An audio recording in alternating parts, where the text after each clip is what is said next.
wabarakatuh. Perkenalkan, nama saya Hilda Pertima dari kelas 12 MIPA 3. Di sini saya akan mempresentasikan materi tentang ketentuan pernikahan dalam Islam. Rukun dan syarat nikah. 1. Calon suami. Syaratnya bukan mahram si wanita atau calon istri. Kedua, orang yang dihendaki si wanita atau calon istri. Ketiga, beridentitas jelas, muayyan. Kedua, calon istri. Syaratnya bukan mahram si pria atau calon suami.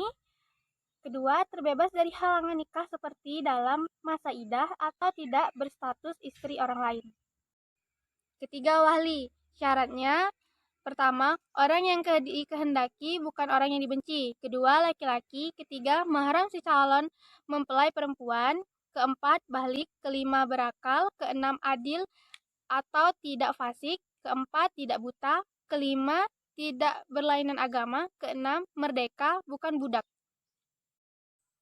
Lalu rukun dan syarat nikah selanjutnya yaitu 2 orang saksi. Syaratnya laki-laki, merdeka, bukan orang fasik, tidak menangkap sebagai saksi, tidak terpaksa.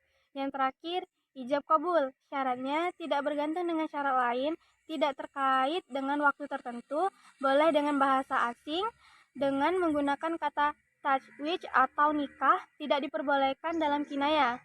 Kabul harus dengan ucapan qabiltu nikahaha atau tajwajiha dan boleh didahulukan dari ijab. Siapa yang dimaksud mahram? Mahram adalah orang-orang yang diharam dinikahkan dengan sebab-sebab tertentu. Quran Surat An-Nisa ayat 23-24. Orang-orang yang haram dinikahkan, yang pertama, ibu-ibumu. Kedua, anak-anakmu yang perempuan. Ketiga, saudara-saudaramu yang perempuan. Keempat, saudara bapakmu yang perempuan. Kelima, saudara ibumu yang perempuan. Keenam, anak perempuan dari saudara yang laki-laki. Ketujuh, anak perempuan dari saudaramu yang perempuan. Kedelapan, ibu-ibumu yang menyusui kamu. Kesembilan, saudara perempuan persusuan. Kesepuluh, ibu-ibu istrimu. Ke-11, anak istrimu yang dalam pemeliharaanmu dari istri yang telah kamu campuri. 12, menantu. 13, 2 perempuan yang bersaudara. 14, wanita yang bersuami. Macam-macam haram. Pertama, mahram mu'abad adalah wanita diharamkan untuk dinikahi selama-lamanya. Seperti pertama, keturunan. Kedua, 1 persusuan. Ketiga, mertua perempuan. Keempat, anak tiri jika ibunya sudah dicampuri. 5, bekas menantu perempuan. Keenam, bekas ibu tiri. Lalu yang kedua, mahram gair mu'abad adalah mahram sebab 2 perempuan yang statusnya bersaudara. Misalnya saudara persusuan, kakak dan adik. Hal ini boleh dinikahi, tetapi setelah yang satu statusnya sudah bercerai atau meninggal dunia. Yang lain dengan sebab istri orang dan sebab idah. Macam-macam pernikahan yang tidak sah. Pertama, mut'ah, yaitu pernikahan yang dibatasi untuk jangka waktu tertentu. Kedua, hikhar, yaitu pernikahan dengan persyaratan barter tanpa pemberian mahar.